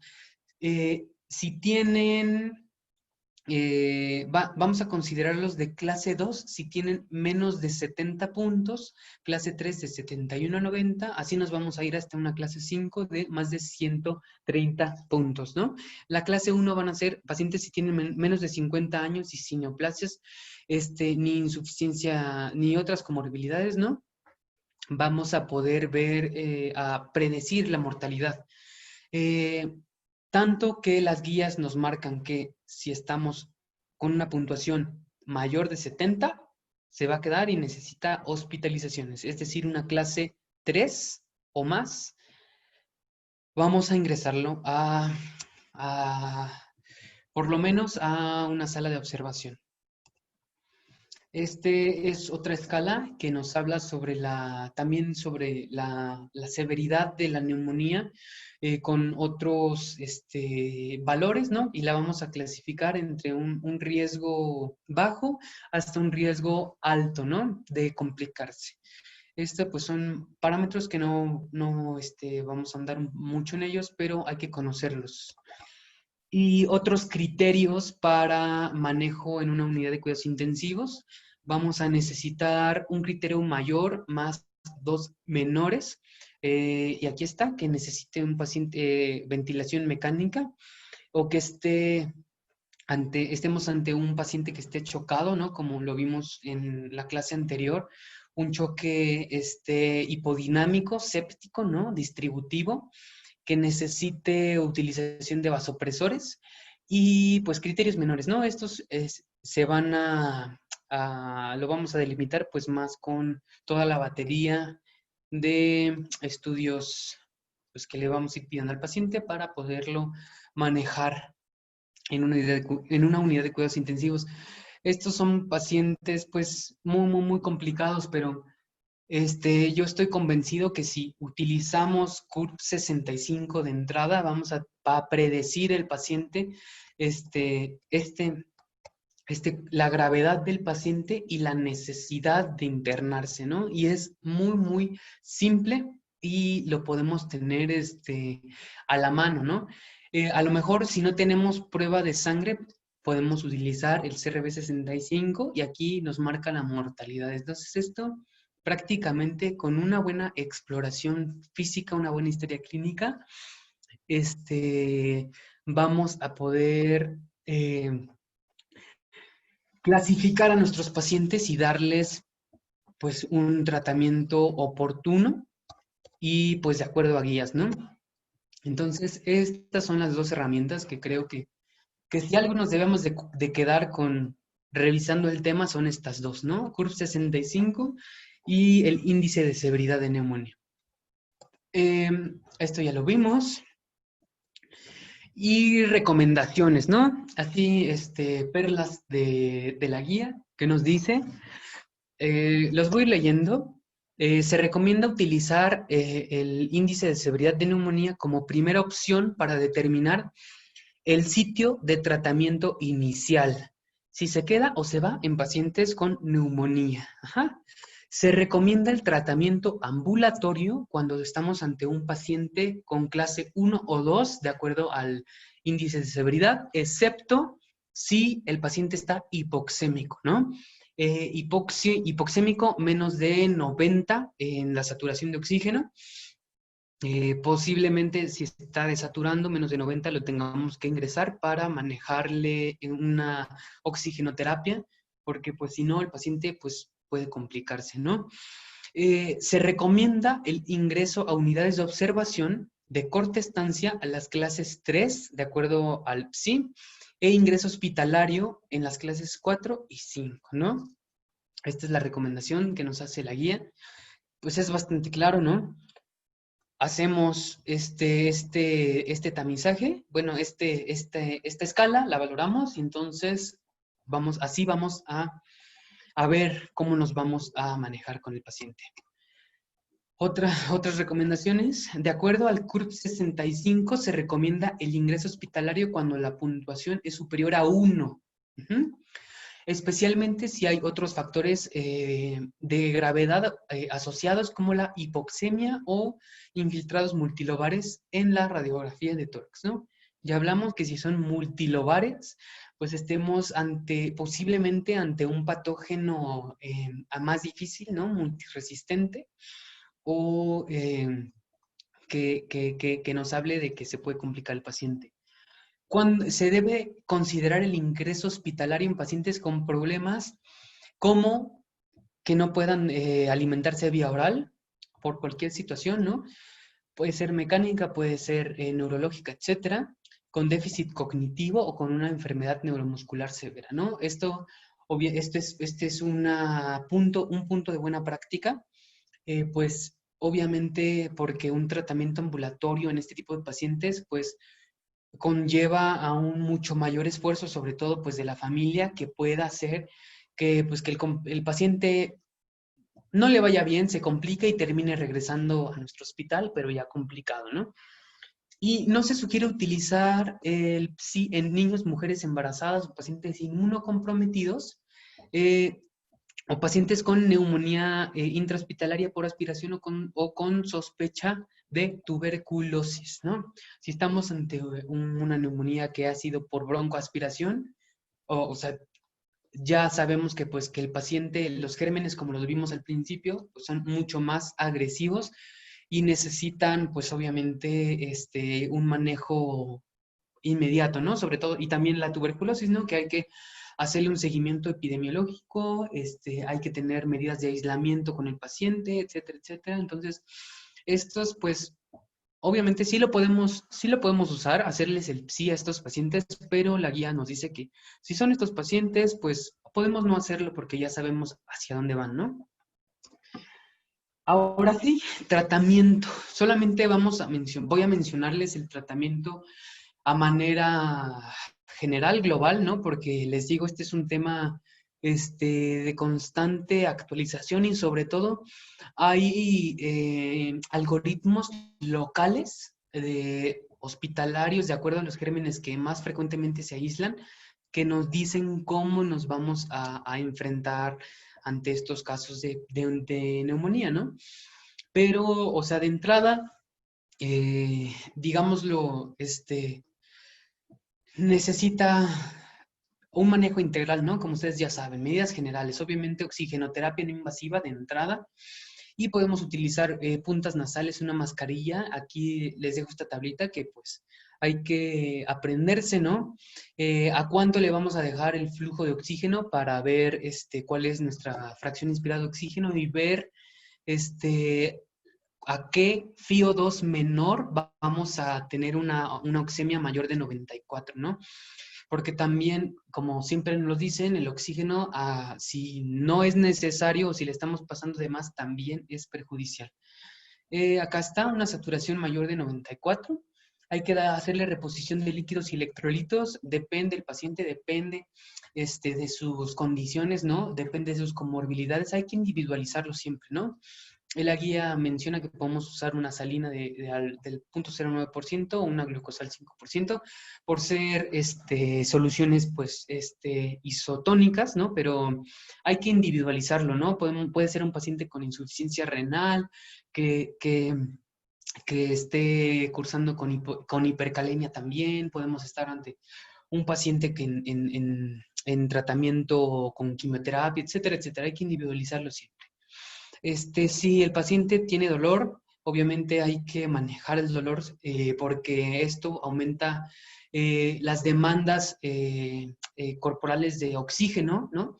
Y pues si sabemos, ¿no?, que el paciente pues tiene un problema de oxemia, pues esto puede exacerbar el cuadro clínico. Se recomiendan los AINES para el dolor. También hay un apartado que nos habla sobre la fisioterapia pulmonar. Esta dice la guía que no se recomienda durante el tratamiento, porque sabemos que sí funciona para la rehabilitación, ¿no? Para la fisioterapia pulmonar, para volver a llevar al paciente a una capacidad pulmonar, una capacidad pulmonar total, si no es la que tenía, por lo menos acercarlo a unos mejores valores, ¿no? Pero durante el tratamiento no se recomienda porque, pues, esto desgasta más al paciente que está, pues, totalmente deteriorado, ¿no? Y mucolíticos también, hay que mencionarlos, no están indicados, así el paciente tenga mucha expectoración, no se ha visto que tengan beneficio. Más si estamos un paciente que está pues ya intubado, los mucolíticos de poco nos van a servir, es mejor tener una buena higiene de la vía aérea, ¿no? Sus cuidados, etcétera, pero no se recomiendan. Ahora, así muy general, ¿qué vamos a necesitar de darle tratamiento al paciente? Ya tenemos al paciente, ya integramos el diagnóstico, ya lo clasificamos si lo vamos a ingresar o lo vamos a dejar ir de tratamiento ambulatorio. Ya tenemos un plan, ¿no? Obviamente si está desaturando, lo ingresamos, sus puntitas nasales, su mascarilla, etcétera. Hay que estabilizarlo primero, evaluarlo de forma global, pero la piedra angular para que la neumonía deje de progresar y la podamos resolver, pues en una neumonía adquirida en la comunidad, pues ya sabemos, ¿no? Como lo hemos estado viendo, es la antibioticoterapia empírica de inicio precoz.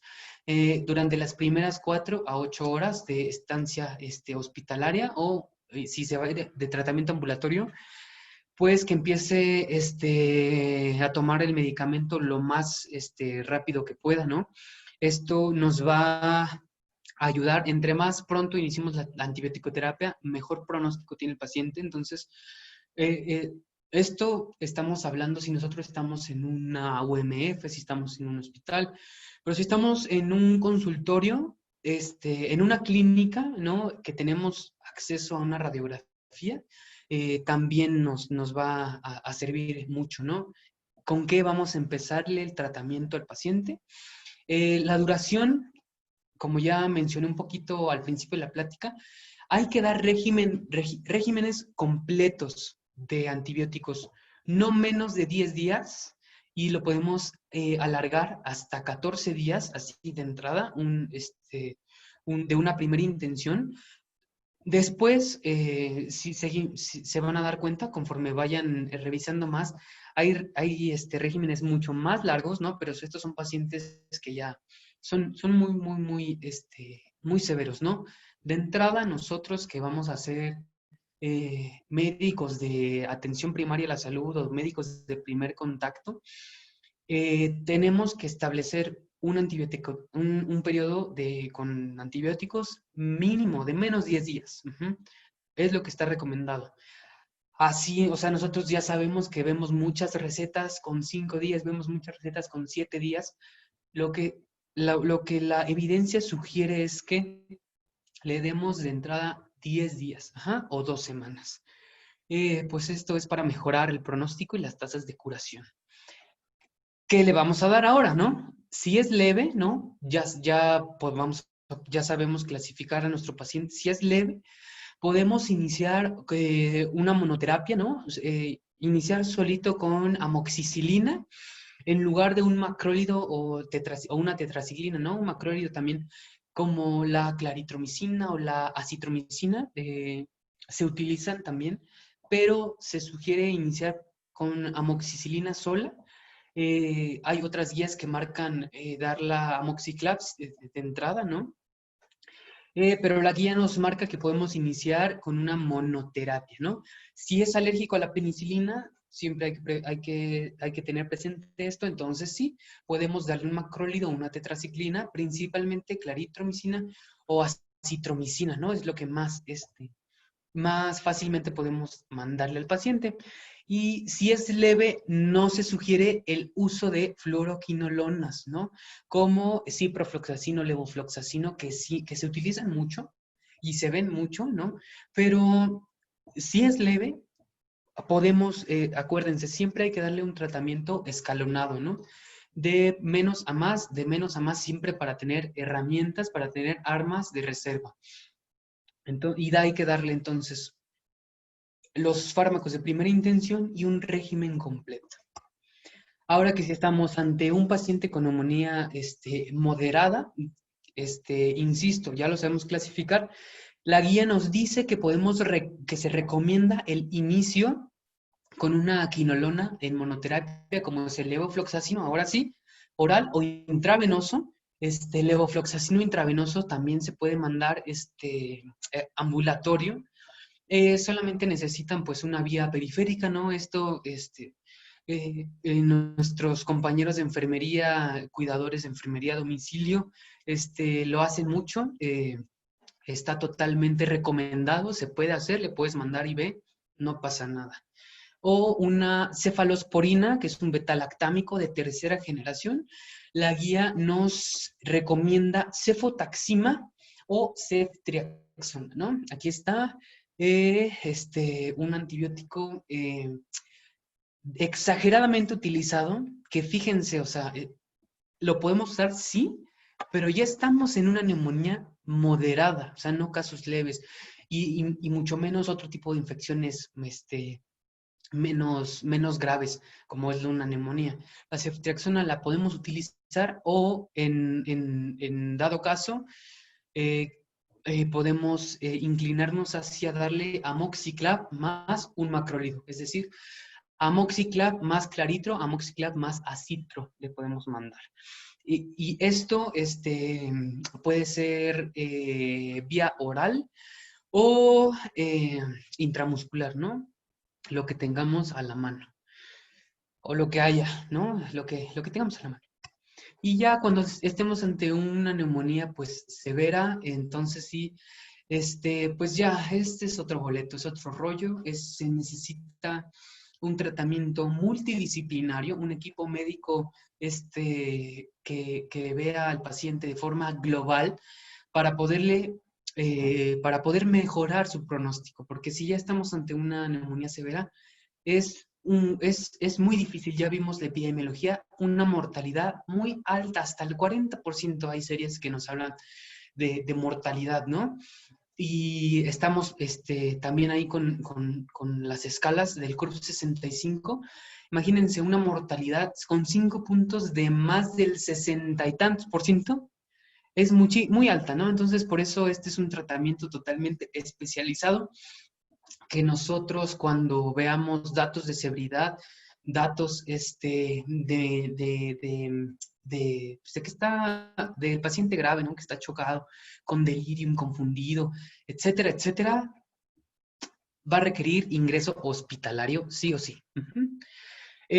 La guía nos dice que se recomienda utilizar beta-lactámicos intravenosos más macrólidos por la misma vía o un beta-lactámico más una quinolona intravenosa, ¿no? Beta-lactámico, pues hay tenemos una batería muy grande, podemos escoger cefalosporinas de tercera, de cuarta generación, o carbapenémicos, también los hay, y macrólidos. Abajo dice, se sugiere una combinación inicial de un betalactámico, aquí está, ceftriaxonas, cefotaxima, ampicilina sulbactam, más tratamiento intravenoso con acitromicina, que esto pues ya se va a dar en una unidad de cuidados intensivos que necesitan monitorización continua y es otro boleto.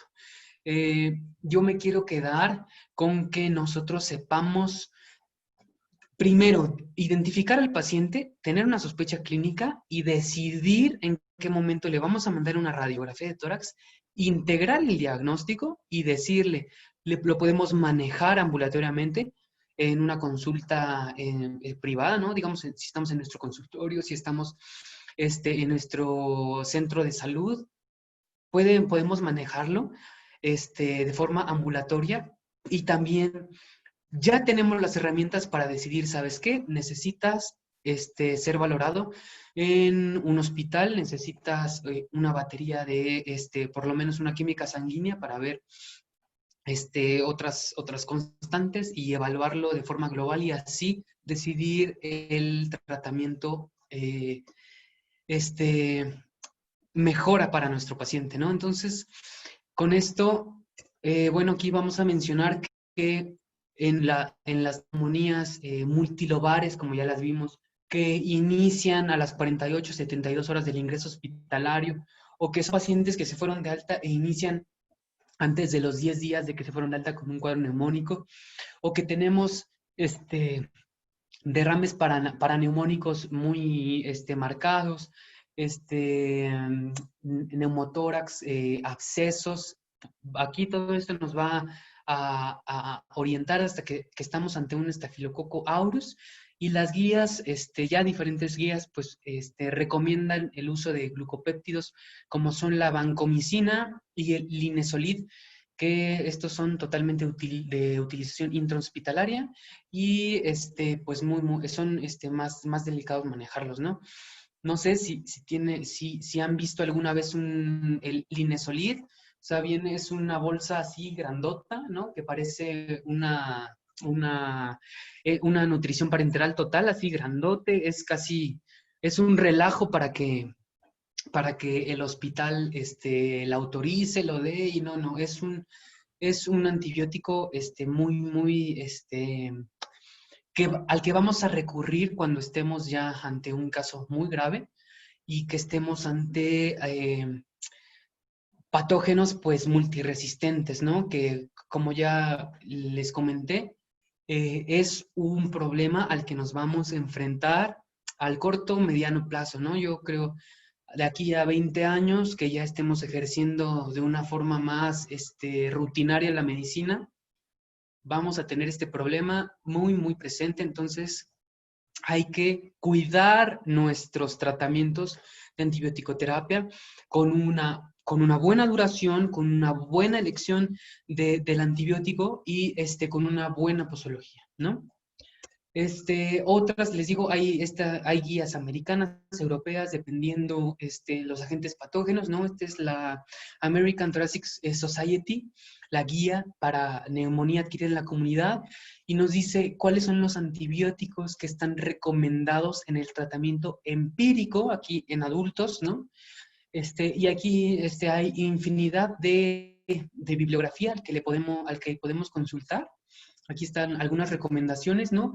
Amoxicilina, 1 gramo 3 veces al día, o doxiciclina, o sin un macrólido como acitromicina, 500 miligramos, ¿no? 2 veces al día, o claritromicina, 1 gramo diario, etcétera, etcétera, si son en, en, en, en, en presentaciones de liberación prolongada, etcétera, etcétera. Entonces, esto sí es un tema pues de mucha cautela, de mucho estudio y que en general médicos especialistas, médicos de primer contacto, tenemos que tener en mente que esto se va actualizando y se van visualizando cuáles son los antibióticos de primera elección, ¿no? Acá tenemos otras recomendaciones, ¿no? Amoxiclav, ¿no? Etcétera, etcétera, etcétera. Esto les voy a dejar la presentación para que lo puedan visualizar. También las guías que las puedan consultar, hay varias.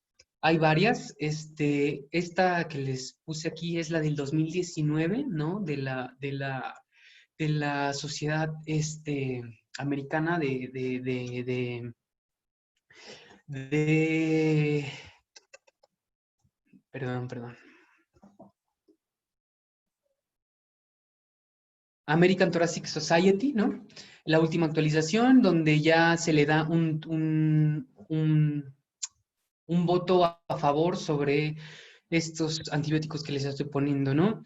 Esto es lo que nos dice el algoritmo, ¿no? De nuestras guías, la estratificación de la severidad del paciente. Aquí nos vamos a ir poco a poco, como lo fuimos yendo, si tiene síntomas sugestivos, si no, integramos el diagnóstico clínico de la neumonía, sí, entonces hay que darle tratamiento al juicio clínico y aplicar el CRB-65 y lo clasificamos, ¿no? Leve, moderado, severo, etcétera, etcétera. Eso ya hay que revisarlo más a detalle, ¿no? Para ir viendo cuál va a ser nuestra conducta.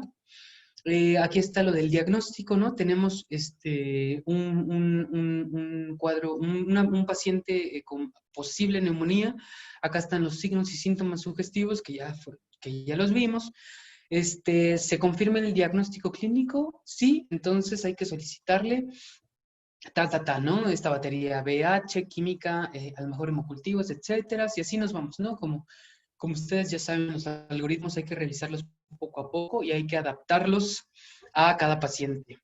Y por último, acá tenemos, pues, igual lo del tratamiento, cómo lo vamos a iniciar, ¿no? De acuerdo a la clase de severidad de la neumonía y toda la batería de antibióticos que podemos utilizar.